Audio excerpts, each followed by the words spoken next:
So we continue with our practice of purification. Now that we can and that we have it available for us, which is really good. And I said that I would mention a little bit about the 4 opponent powers, which we already did yesterday, but I just want to mention them one by one. These are the powers that oppose to the negative imprints in our mind. Negative, you know, they are negative not because it's said it's negative, but just because they bring suffering as a result. They are an imprint of harm and suffering, or something that prevents us from understanding who we really are and understanding what reality really is. So these are imprints that don't allow us to be fully who we are, to contact with our real nature and our wisdom and compassion, and they keep us bound by afflictions and ignorance, right? That's why it's called negative. Then what opposes to this is the practice of purification, and for it to be strong, to have all the aspects, we work with 4 specific powers. They are called powers because they have power over these things that are our so-called negative karma, or unwholesome karma, and obscurations. So first one is the power of the object, is called, and this is refuge and bodhicitta. And why is that? This is our main object, usually, that is the object of harm in relation to negative karma. So what creates negative karma is harming others, right? Or harming ourselves. So bodhicitta is the other way around, is a wish for everyone, every single sentient being, including myself, to not suffer, to be happy, and the wish from here to attain enlightenment so that I can help them, I can help myself, I can do something. So it's the opposite to harming. That's why bodhicitta is the main object we're working with. And refuge, same, because refuge is what connects with our inner nature, what connects with our inner capacities, is what protects us from negative and unwholesome habits and tendencies and so on. It's confidence in what we can really be and do, confidence in our wisdom, in our compassion, and confidence and trust to those who are manifesting these already. So this is another object. You know, we're purifying here negative actions and harm done to us and done to others. And also, we were saying ignorance and obscurations, right? And vows and promises that we have broken. All these things, they separate us from who we really are, from understanding reality, from our nature of wisdom and compassion. And refuge is something that brings us into our inner nature, confidence, wisdom, compassion. So it's the opposite. That's why it's called the object, the power of the object. Yeah. So if we keep in our minds the refuge and the bodhicitta, we are doing the opposite movement than we do when we continue to create negative and unwholesome tendencies that will create suffering. Refuge and bodhicitta are just the opposite to that. So that's why it's one of the powers, refuge and bodhicitta. And then we have the power of regret. We've been speaking about it. Is this feeling that there's something that can bring harm and suffering within me and in others too. So we bring it to the surface, we contact with this so that we can purify it. Otherwise, it remains separate from us. We don't touch it that much with the purification, right? And also, the more we contact with this, the more energy we have to purify. Otherwise, it's just, oh, things are more or less going well, it's fine, right? So we don't put energy. But when we start thinking, wow, really, what's in my mainstream? And how much do I follow afflictions and attachment and aversion and ignorance? And how much I've done this throughout my life? How much of egoism I've been following? And when I've been in a situation which is difficult for me, how much chance I've had to not harm others, when I've harmed others. So this has been like that from many, many lifetimes. So there is something there that we need to purify. Maybe when we feel under difficulties, or we get sick or something, then we suddenly realize, wow, this is true. It can happen at any moment that something goes wrong. But when we keep going, we just keep going. So the power of regret brings us to mind that there is still something to be purified. And we can go through the actions, for instance, the 10 actions, the 10 more usual actions that don't help us, like killing, stealing, sexual misconduct, lying, hard chores. Help me here in case I don't remember some of them. The 10. Gossiping. I'm missing one now. Divisive speech. Oh yeah, thank you. Yeah, and malice, and how you call this, and covetousness, you call it, that one, right? And wrong views. This all separates us from others, and makes us harm ourselves, and they have their results. So we've been doing this pretty much more or less all our lives, even with animals, and for instance, killing mosquitoes. So if we really dig there and not so deep, we find these things within us.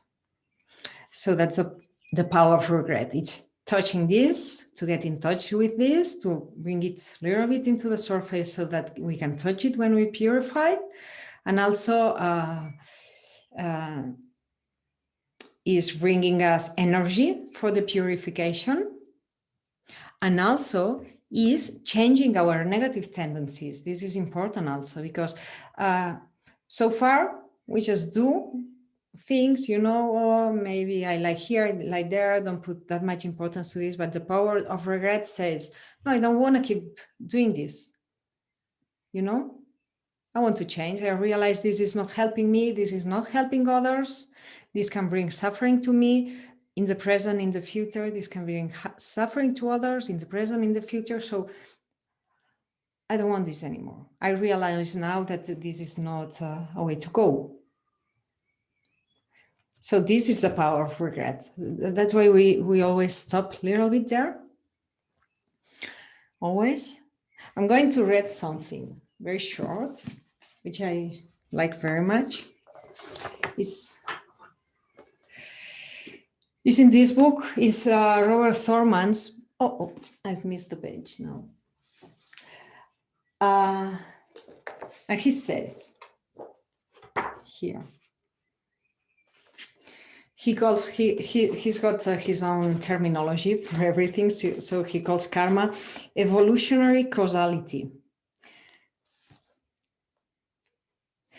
He says, sure of karma or evolutionary causality, you resolve not to kill, but to save lives, not to steal, but to give gifts, not to harm sexually, but only to benefit, not to lie, but to speak truth, not to backbite, but to reconcile, not to chatter, but to speak meaningfully, not to covet, but to be generous, not to hate, but to love, not to speak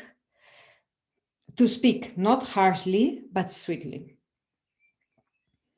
We can still say what we think. I mean, it's not that we turn everything into pinky color, right? But it's a strong sense of, I don't want to suffer, I don't want you to suffer. And I'll try. And to hold not unrealistic views, but realistic ones. Right? This is a change of attitude. As much as we can and gradually, and then being also kind of honest with ourselves where we can get, right? So this is the power of regret and of changing attitudes.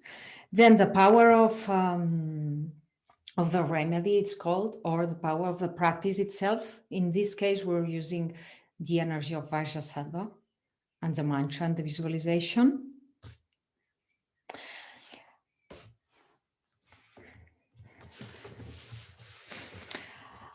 And then we've got the power of the promise, or we have it, the resolve. We have it here as the resolve, I think. And this is again changing tendencies, just, or restrain.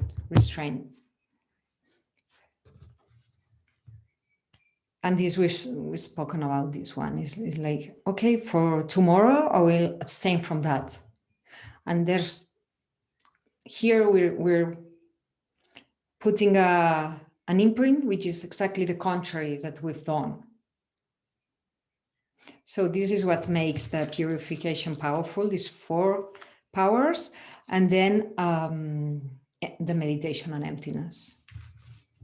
Meditation on emptiness is not stated as one of the powers, but is what in actuality cuts from the root the negative karma and all the karma, because it cuts from the root, believing that this is so, this is negative karma, this is harm, this has been done, now it's changed. I'm going to read very, very quick. Rinpoche. Tomorrow we'll enter into this, and I want to read something about emptiness from Lama Zopa Rinpoche, which is very powerful. So Lama Zopa Rinpoche, in the teachings from the Vajrasattva retreat, he said, we're able to purify negative karma because negative karmas are dependent arisings. Why? Because one set of causes and conditions, for instance, afflictions, create a negative karma.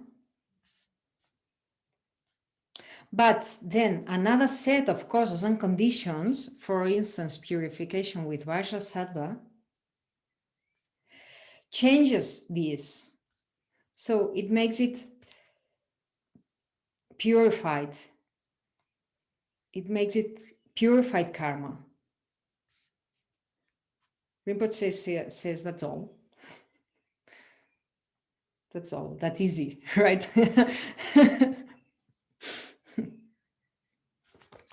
So, yeah.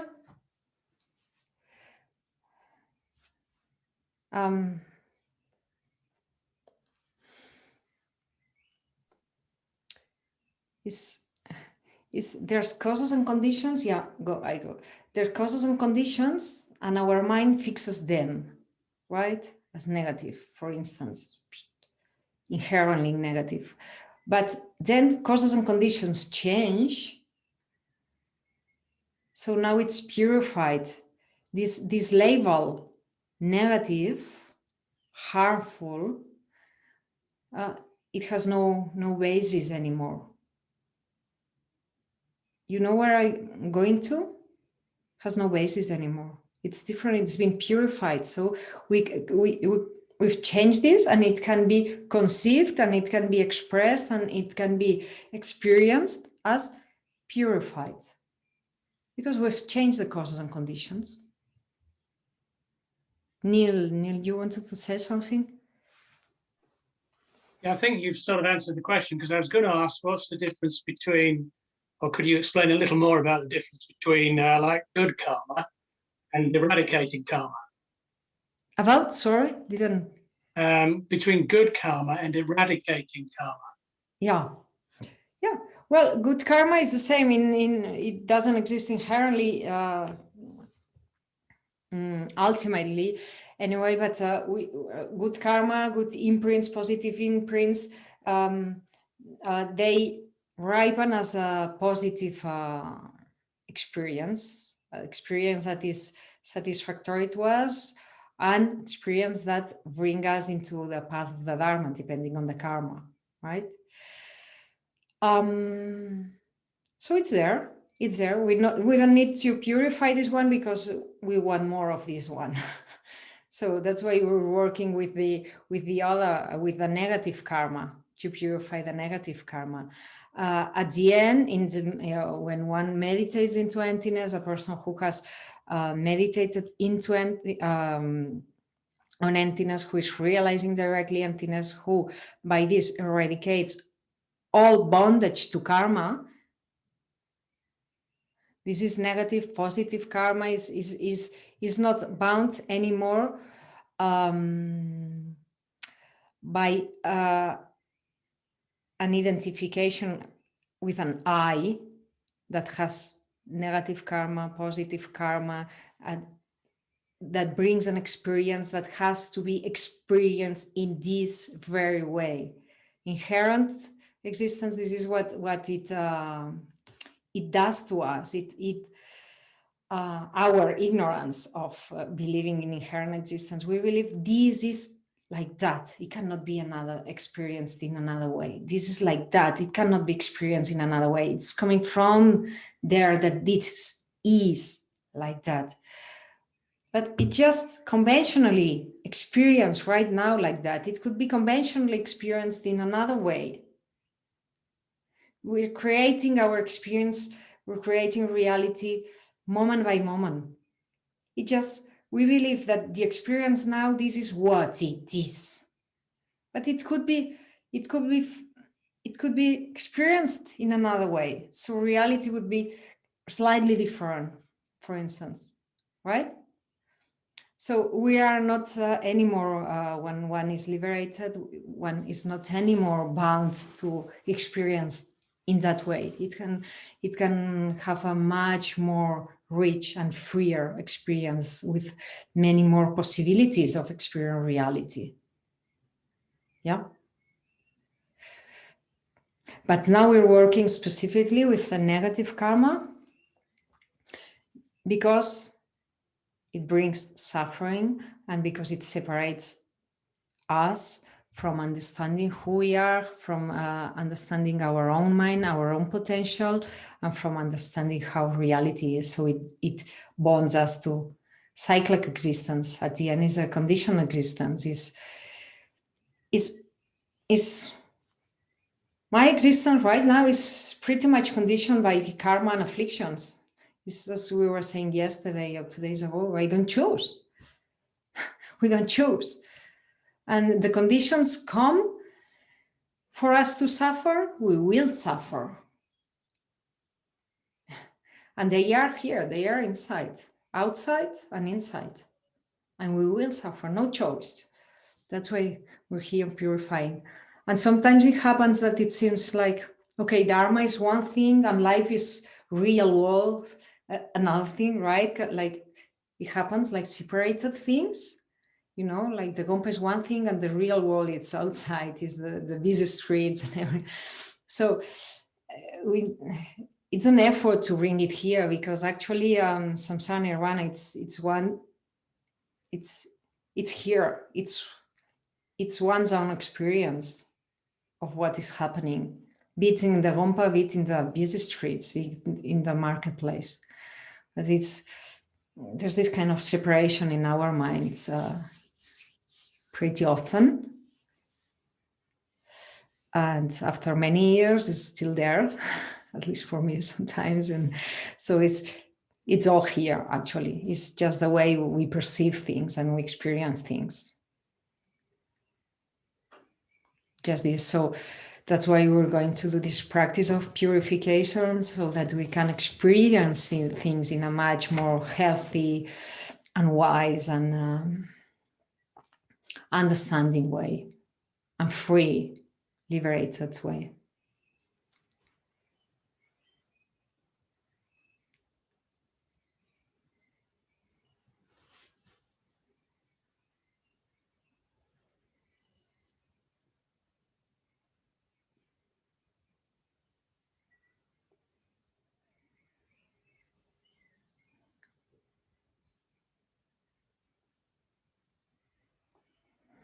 So we can go through the practice. I wanted to bring bodhicitta now here with Rinpoche's, Lama Zopa Rinpoche's words, so we can settle down first our body and mind for a while, and then we'll do the practice starting with generating bodhicitta. So we take a few moments to settle down our bodies and our minds. We try to do it naturally.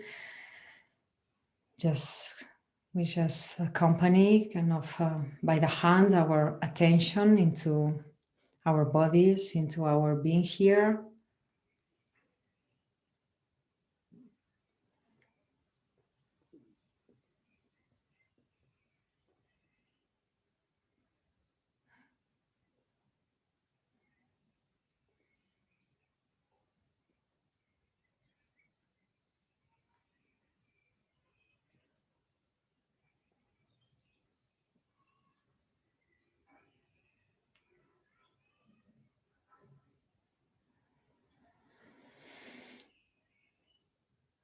We can take the movement and experience of the breath as our anchor, our center for a while.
And we're going to practice this Vajrasattva purification.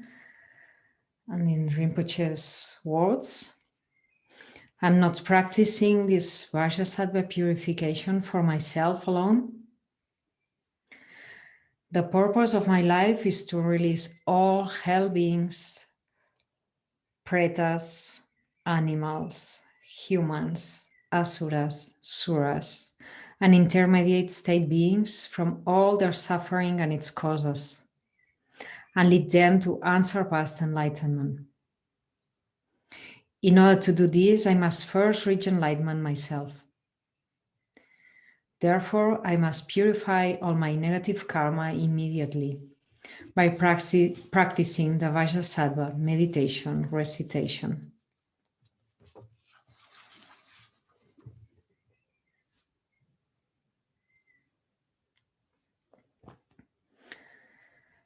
So bodhicitta sometimes seems something far away, or something that is only conceptual or even imposed. Sometimes I have to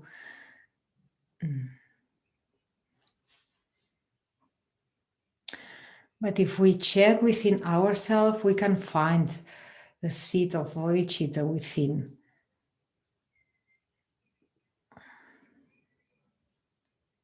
There's a lot of motivations that can be our motivation for being here.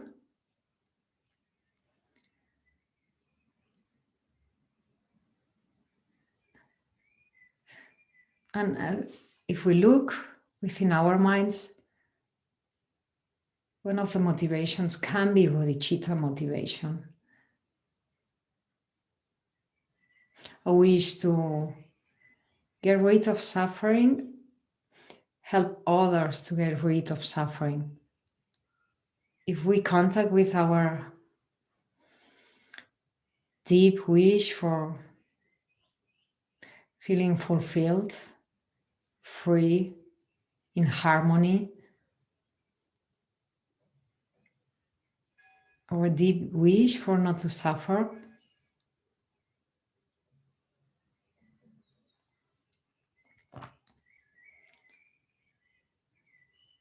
we can recognize this wish in others also, if we look at them from this perspective.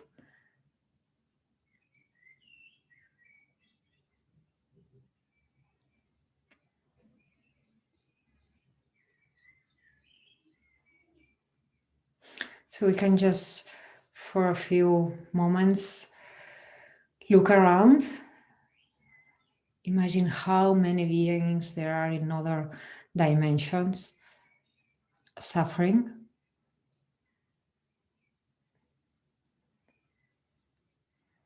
Maybe beings that we have met before, maybe we haven't, or we have but far away.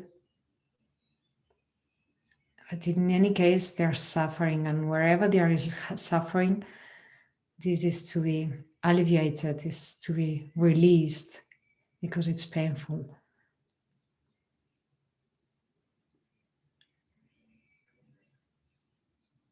So just a few moments to look within and find this wish. Not only for myself, but for others as well.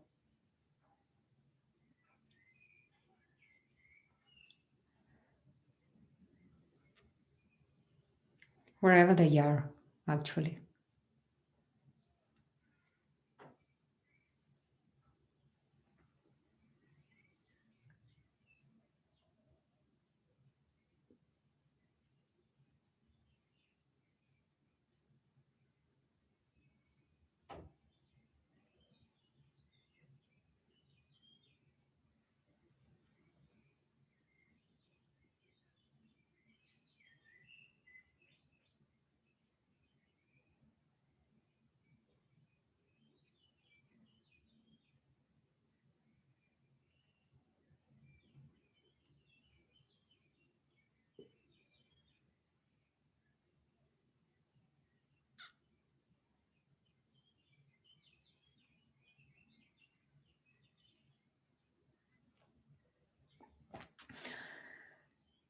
And now we have the opportunity to do something. Our gurus did something, and thanks to them, we're here. We have a light, we have a guidance, we've met the Dharma. We're learning to know who we are, who we can be. And this is thanks to them. They showed us the way, right? So we can do the same for others who have connection with us, and now is the moment to do it.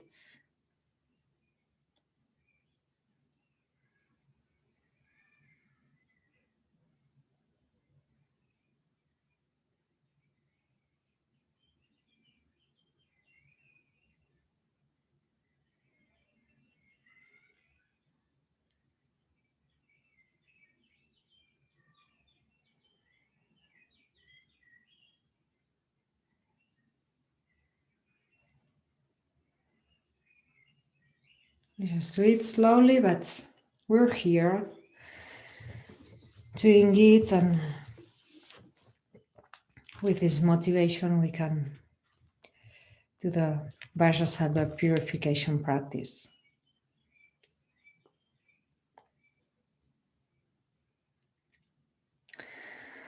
On your right side is your father. On your left side is your mother. Your enemy and those sentient beings who make you agitated are in front of you. We can take a few moments to imagine them.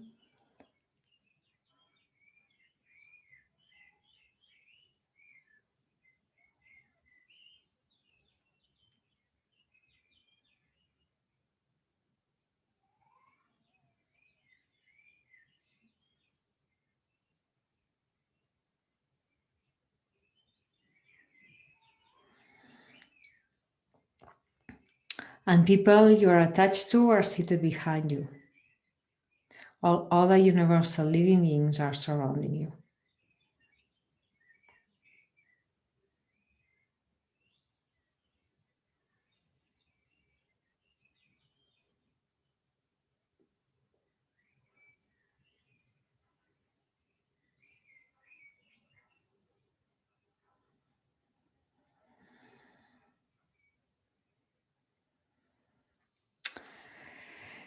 Visualize a standing Heruka embracing Vajravarahi as your principal refuge object.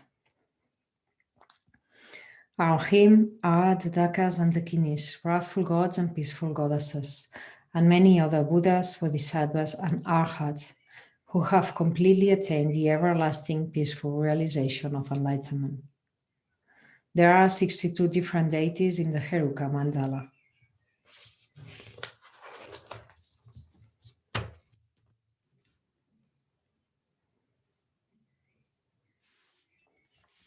I forever take refuge in Buddha, Dharma, and Sangha. I take refuge in all the three vehicles, in the Dakas and the Kinis of Secret Mantra Yoga, in the heroes and heroines, the gods and goddesses, and in the Bodhisattvas of the 10 Bhumis.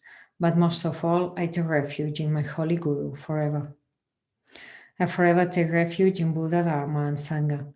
I take refuge in all the three vehicles, in the Dakas and the Kinis of Secret Mantra Yoga, in the heroes and heroines, the gods and goddesses, and in the Bodhisattvas of the 10 Bhumis. But most of all, I take refuge in my Holy Guru forever. I forever take refuge in Buddha, Dharma, and Sangha. I take refuge in all the three vehicles, in the Dakas and the Kinis of Secret Mantra Yoga, in the heroes and heroines, the gods and goddesses, and in the Bodhisattvas of the 10 Bhumis. But most of all, I take refuge in my Holy Guru forever.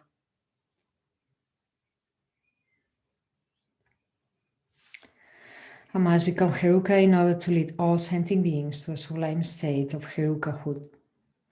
I must become Heruka in order to lead all sentient beings to the sublime state of Herukahood.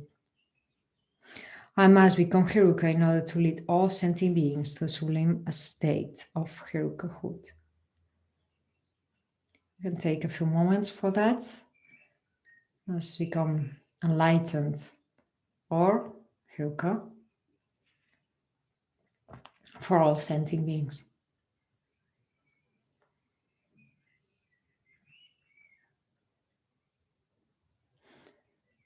Just look within whether it does make sense to you.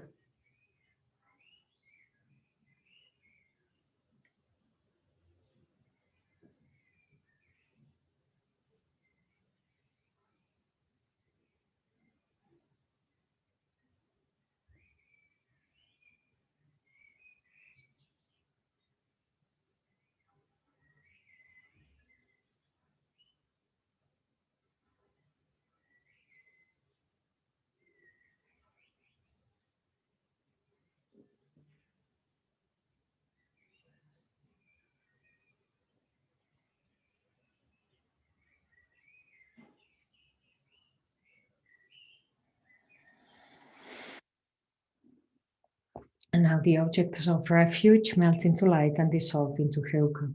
Hintor melts into light and dissolves into you.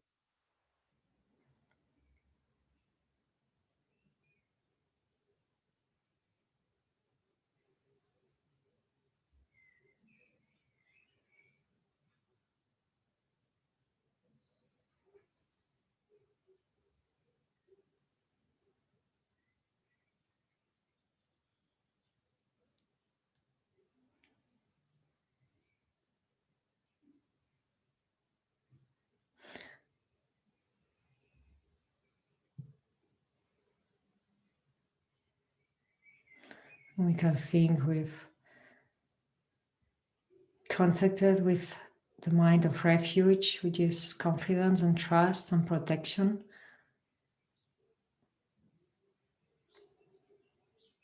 From samsara, from afflictions, from conditioned existence for oneself and for others.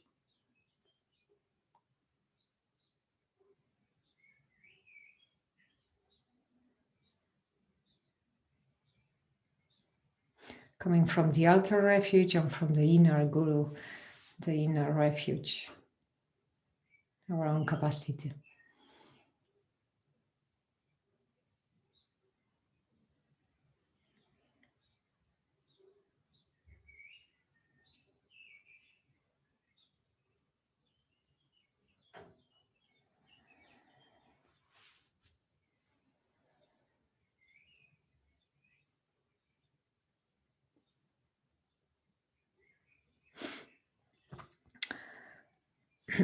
Now instantaneously I arise as dark blue Heruka with one face and two arms holding dorje and bell.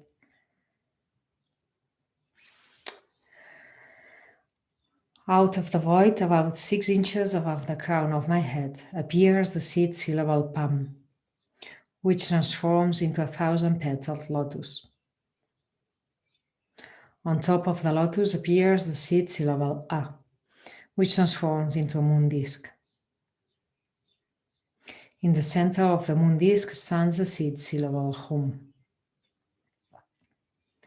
Suddenly, the Hum transforms into a white 5-pronged Vajra with a Hum at its center. Much radiant light emanates from both the Hum and the Vajra, going out into the 10 directions and completing the 2 purposes, offering great psychic, blissful energy to all gurus and Buddhas,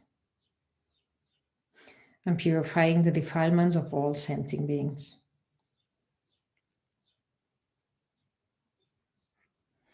The whole universe melts into light. This light then returns and is absorbed by the Hum in the Vajra. The Hum and Vajra also melt into light and transform into Heruka Vajrasattva.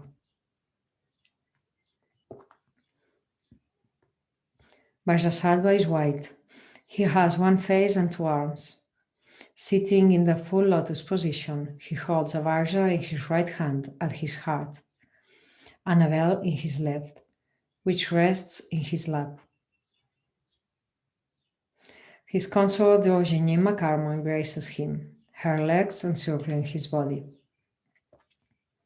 She too is white and has one face and 2 arms. She holds a curved knife in her right hand and a skull cap in her left. They are both dressed in robes of heavenly silk and adorned by precious jewel ornaments. They both have seed syllables Om at the crown chakra, A at the throat chakra, and Hum at the heart.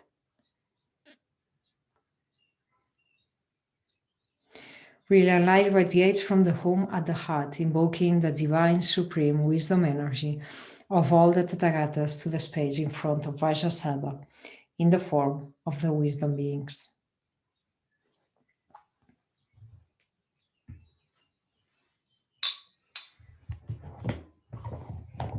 Onkendaro hi hum hum pe on chawa shuddha sarva dharma so shuddho ham. All is void. Out of the void appears a seed syllable A. It turns into a huge white skull cap containing the 5 meats and nectars. They melt, becoming an ocean of the Amrita energy of divine transcendental wisdom. Oma hum ha hori, Oma hum ha hori, Oma hum ha hori. Now we present the offerings. Om Vajrasattva Arga Pratisha Hunsoha. Om Vajrasattva Padya Pratisha Hunsoha. Om Vajrasattva Pupe Pratisha Hunsoha. Om Vajrasattva Dupe Pratisha Hunsoha. Om Vajrasattva aloke pratishahun swaha. Om Vajrasattva gende pratishahun swaha. Om Vajrasattva nyude pratishahun swaha. Om Vajrasattva shata pratishahun swaha. Jahom Bam Ho. They become non-dual. The wisdom beings who are the wisdom energy of all Tathagatas joyfully sink into Vajrasattva's divine heart, becoming completely one, like a drop of water sinking into the ocean. Now the empowerment. Again, brilliant light radiates from the home at the divine heart, invoking all the initiating deities of the 5 families. Om Panchakula Saparivare Argam Paryam Pupe Dupe Aloke Gende Nyude Shakti Shahan Swaha. O Tathagatas, please bestow me the Heruka Vajrasattva initiation. Upon this request, all the Tathagatas held up their initiation vases, which are full of the Amrita energy of divine transcendental wisdom, and the Amrita starts to flow.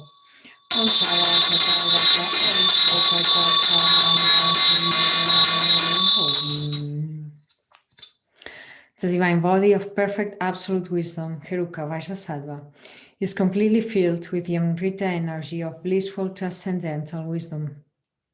Some Amrita overflows and transforms into Akshobhya, who adorns Vajrasattva's crown. The initiation deities then melt into light and sink into Vajrasattva.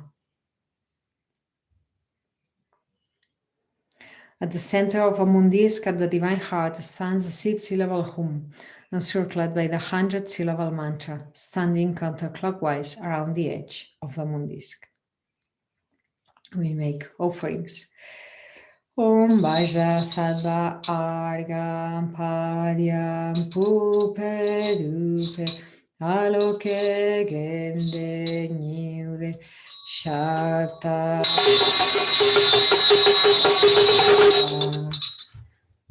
Om Vajrasattva Om Ahom.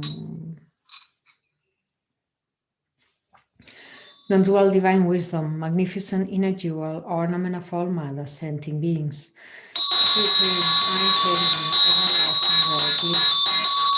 Indestructible, magnificent wisdom mind that releases all sentient beings from all negativities of body, speech, and mind, especially broken vows and pledges. To you, glorious Vajrasattva, I prostrate. We offer the mandala. Maybe you can offer the long mandala so that we have offered in the long version at least once.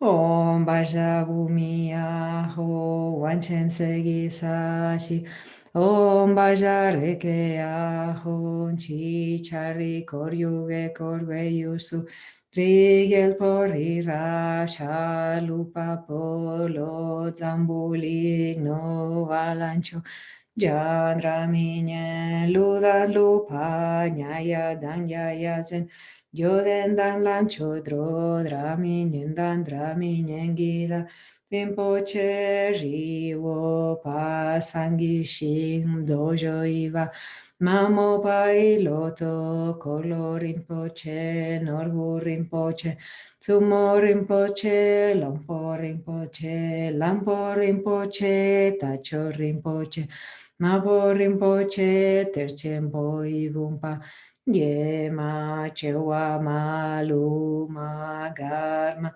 metoma dupoma nanselma richama nima dawa rinpochedu chole nampa yewe sen usula da mi ipe jo punsu so pama tsawa mepa sanchin jiwu wongba di da rinchen tsawa dangyupa chebe pelden lama dampa nandan kiepa duya lama lozan tuan dorje chan Chempo la kodan chepe nam la jinkan bua giwo Tuje joe do tu se surso jene kenda Chang, Surjo, Wama, Yunam, Keita, Danya, Paisen, Chentan, Chela, Tukse, Wachen, Pogo, Nejingila, Turso.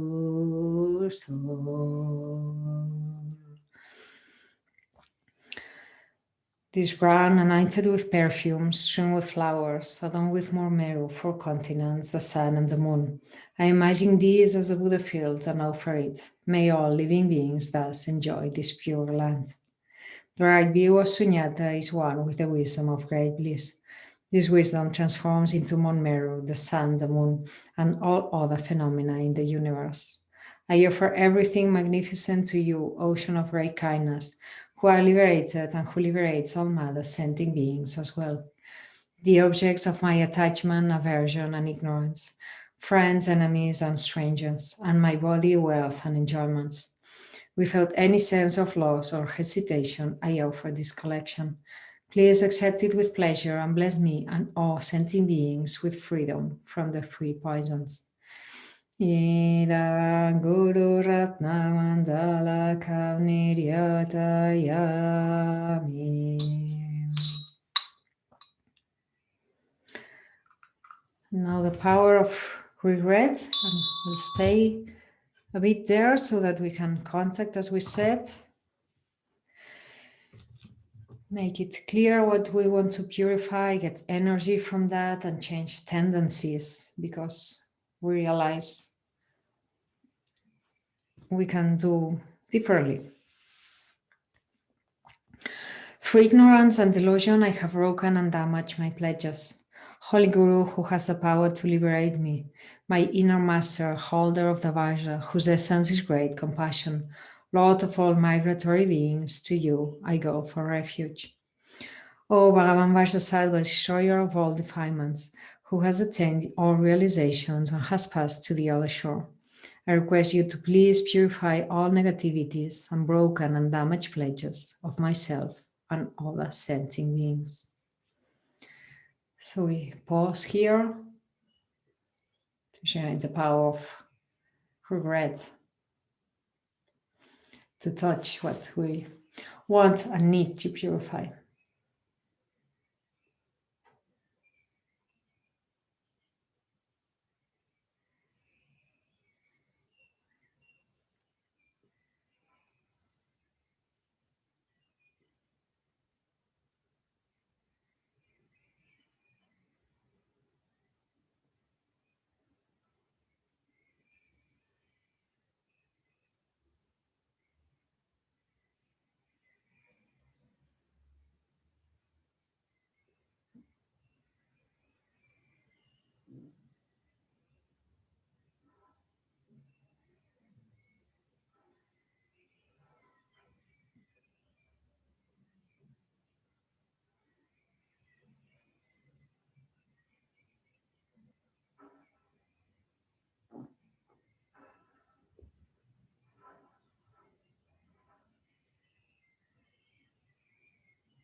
And the power of remedy. Because of this request, brilliant light radiates from the mantra rosary and the home at the divine heart of Vajrasattva. The light purifies all negativities and obscurations of all sentient beings and becomes an offering for all the Buddhas and Bodhisattvas. The essence of the perfect qualities of their holy body, speech, and mind, all their transcendental knowledge, wisdom, returns in the form of light that sinks into the home and the mantra rosary at Vajrasattva's divine heart. From the home and the mantra rosary, a stream of blissful white Amrita energy begins to flow down through the central channel of the divine couple. The Amrita flows out through their secret chakras in union and flows into me through my crown chakra. Flowing down through my central channel, this stream of transcendental wisdom, Amrita energy, fills my whole body, destroying all negativities and defilements of my body, speech, and mind. These are completely purified. And as we purify from time to time, we can recall bodhicitta to make our purification more powerful and to bring it beyond ourselves.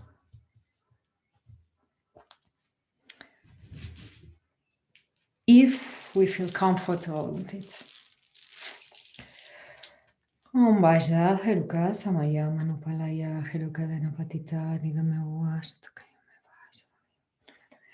Timebrayata, Savakama, Tutame, Titan Tiran Kuruhum, Hao, Bhagavan, Vajra, Heruka, Mamuta, Heruka, Mahasamaya, Sava, Om, Peum, Vajra.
Vajra Heruka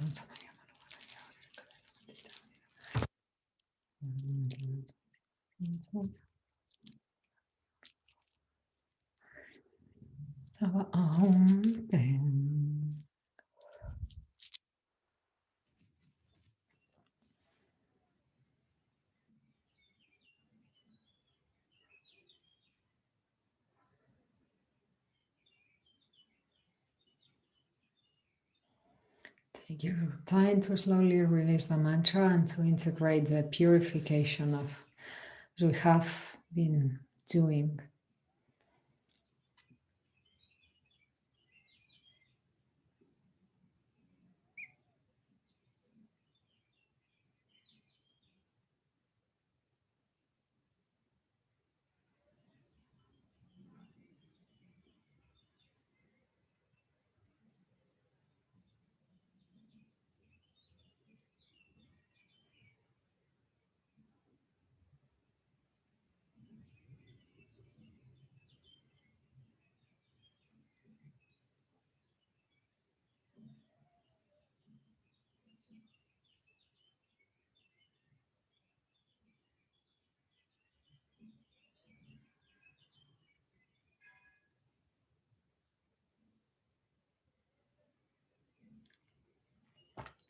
And we can recall emptiness.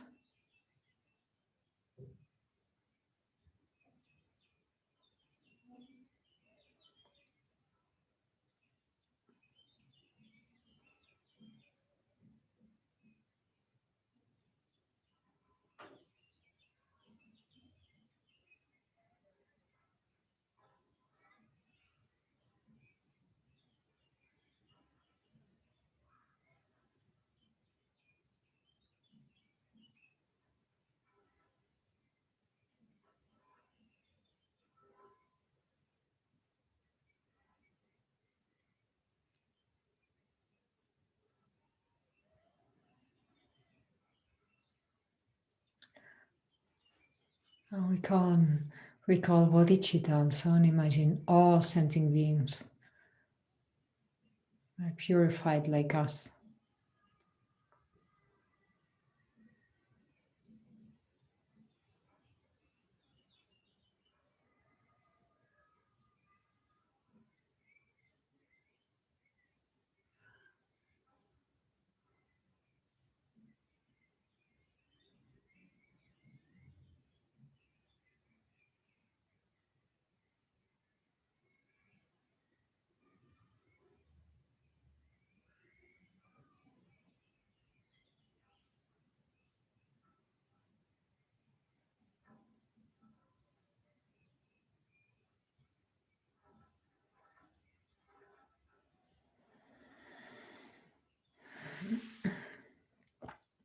Now we can make offerings.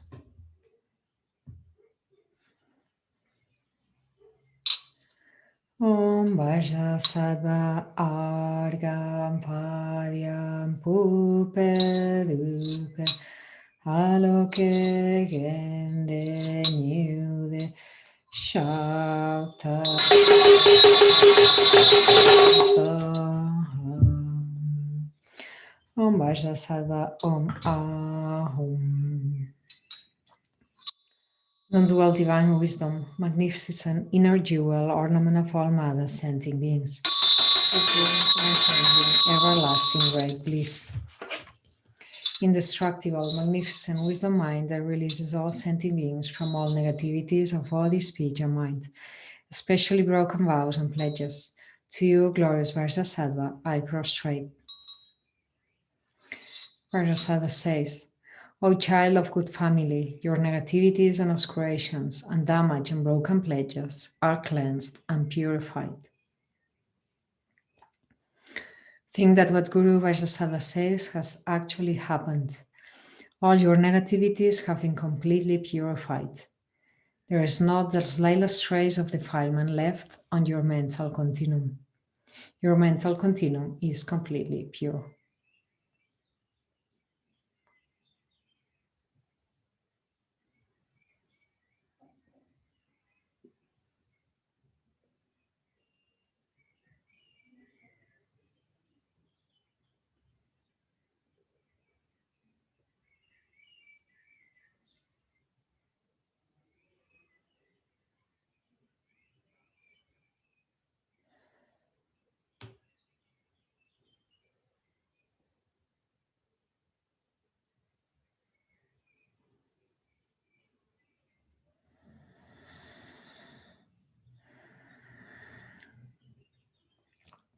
And now the power of restraint. From now on, I'll abstain from all the vices that I can abstain from, and I'll abstain from those that are extremely difficult for me to abstain from for 1 day, 1 hour, 1 minute, or at least a few seconds.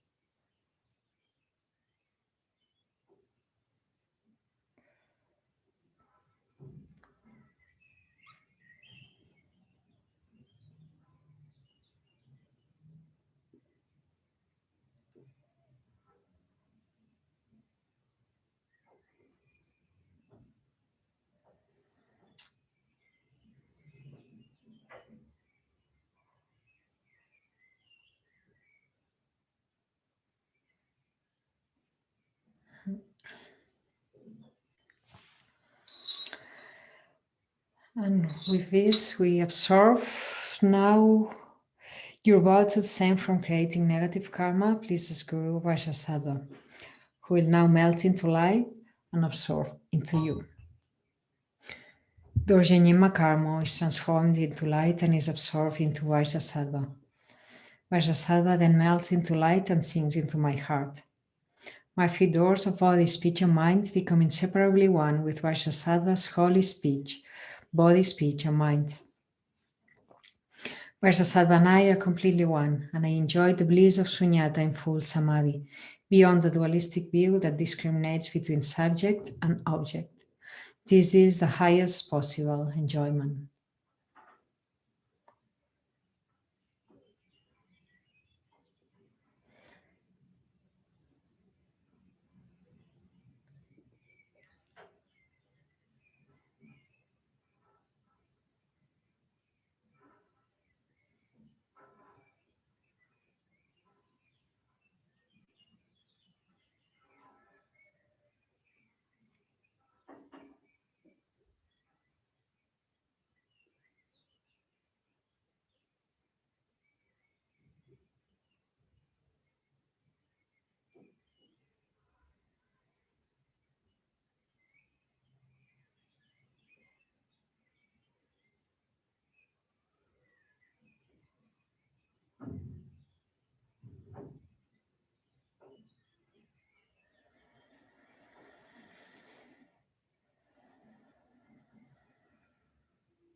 Now we will offer the Torma.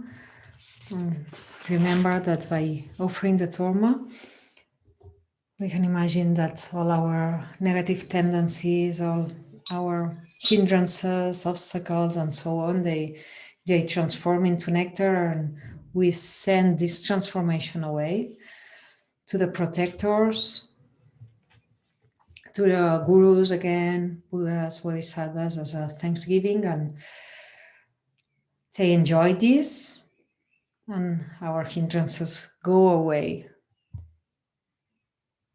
We're transforming our afflictions in wisdom, nectar.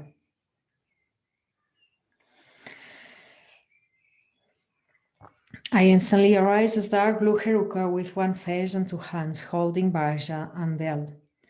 Standing with my right leg extended, I embrace my consort, the red Vajravarahi, who has 1 face and 2 hands and holds a curved knife and skull cap.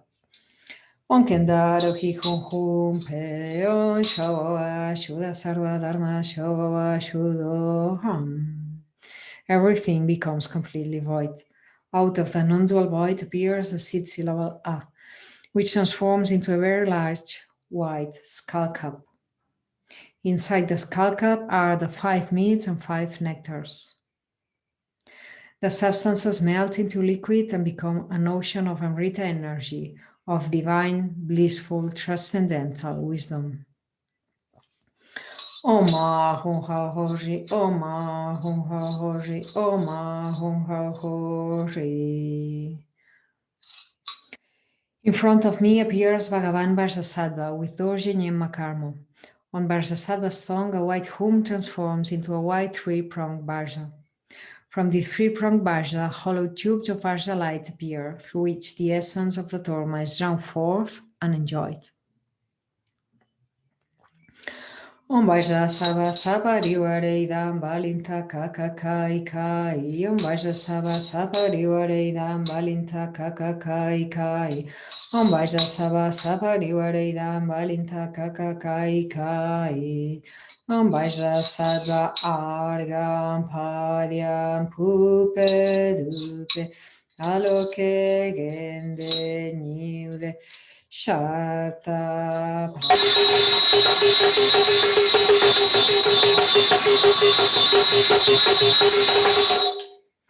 Om Vajrasattva, Om Ahum.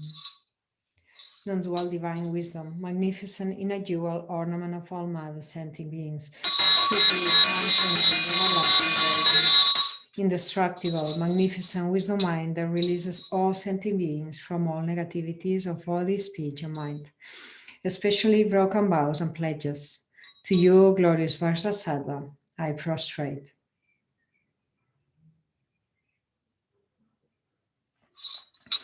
We dedicate. We'll do the dedications at page 19 and then the long life prayers. Charlotte can put them on the screen.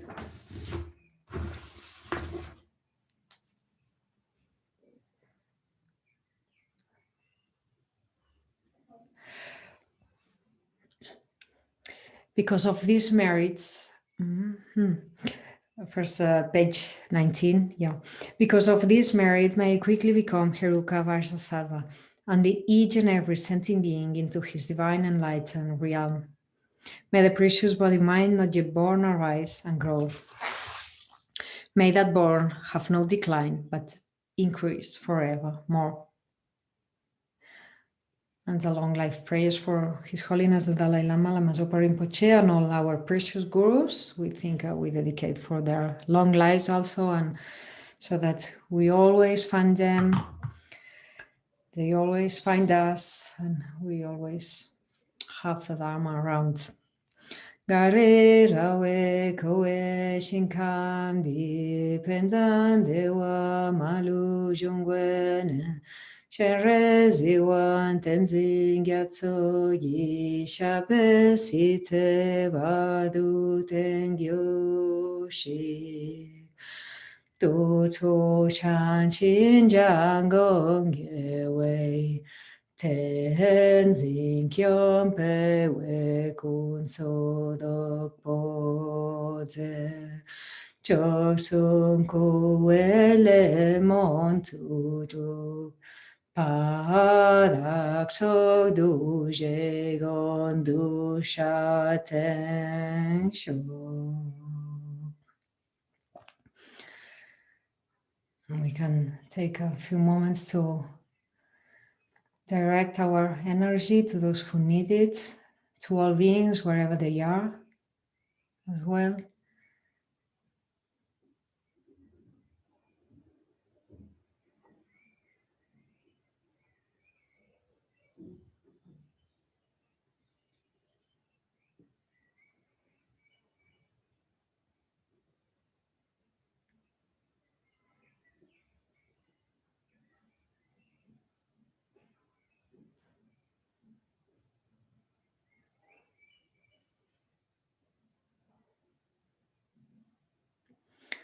And as Shantideva says, for as long as the world remains, for as long as sentient beings remain, may it too remain, in order to dispel the sufferings of the world.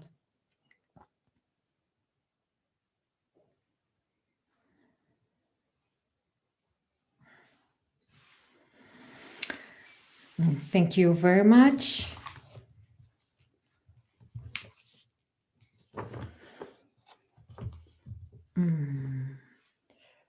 Is there anything you want to comment or say or ask? We have a few moments if you want.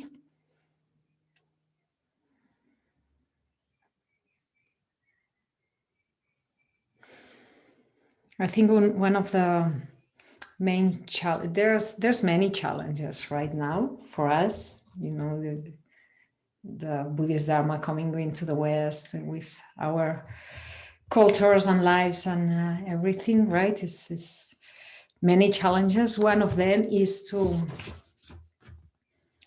bring Dharma and our life into the same place somehow, right? Not to make a separation. Now I practice, now I don't. This is real life. This is not. And so I like to read something which I always find it's from the Dalai Lama. And this book is very inspiring. On the Path to Enlightenment, Mathieu Ricard, it's just quotes that inspired him on retreat and on his practice. It's very inspiring. And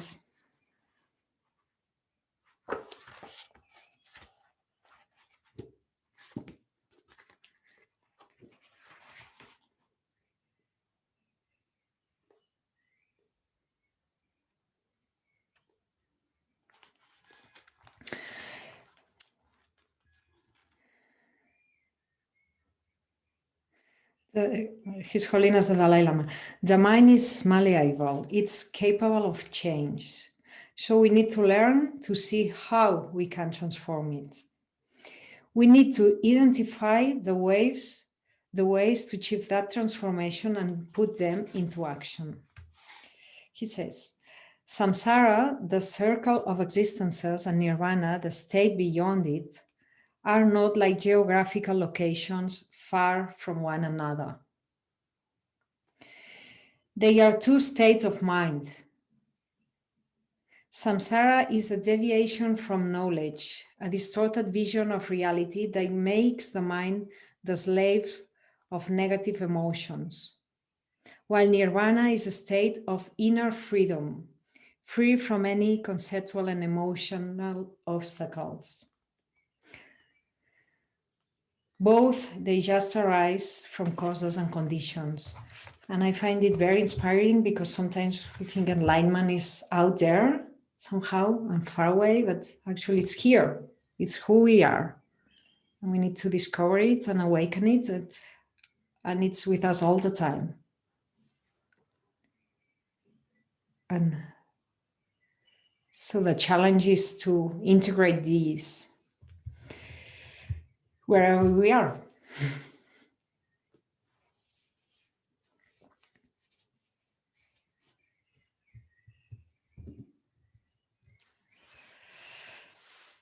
So, thank you. Anyone wants to say something or share? Thank you for being here. And I'm reading now. Tanya, you cannot be here tomorrow. Thank you for being here during the weekend. It's been good seeing you. And so we continue tomorrow together. We continue today by ourselves. So thank you very much and see you tomorrow again. Bye-bye. Thank you.